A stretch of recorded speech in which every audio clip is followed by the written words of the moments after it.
नमस्कार. आज आपण आलो आहोत नवनाथ जाधव यांच्या प्लॉटमध्ये. आज आपल्या नेटसप कंपनीचे स्टीमब्रिज शेत 2299 नवनाथ साहेबांनी कसं वापरलंय ते आपण त्यांच्याच तोंडून जाणून घेऊया. नमस्कार. नमस्कार. माझं नाव नवनाथ मनोहर जाधव, राहणार बोहाळी.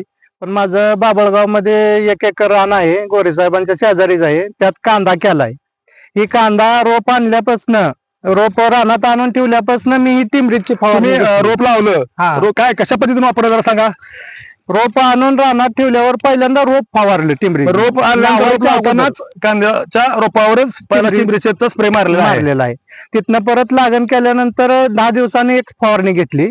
तिथनं 15 दिवसांनी एक फवारणी घेतली. ओके. मग एकंदरीत टोटल 3 स्प्रे नेटसप कंपनीचे झाले, टिंबरीचे वापरलेले आहेत. रिझल्ट आहे का तुम्हाला? रिझल्ट 1 नंबर आहे.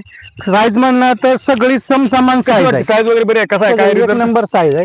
कुठेही बारीक कांदा नाही. कुठला जरी कांदा उपसून बघितलं तरी समान साईज आहे. यात चिंगळी निघत नाही, काय नाही. लय तर लय 1-2 वराटे निघते नाही याच्यात. एकंदरीत रिझल्ट चांगला आहे. रिझल्ट 1 नंबर आहे.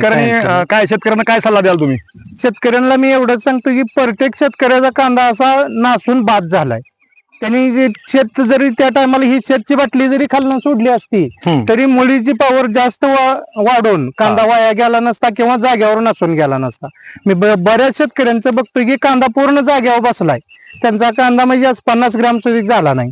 तसं ही बघायला गेलं तर 150-200 पर्यंत कांदा ग्रॅम भरताय. Okay, thank you. शायनिंग 1 नंबर आहे कांद्यावर. काय एकंदरीत रिझल्ट चांगला आहे.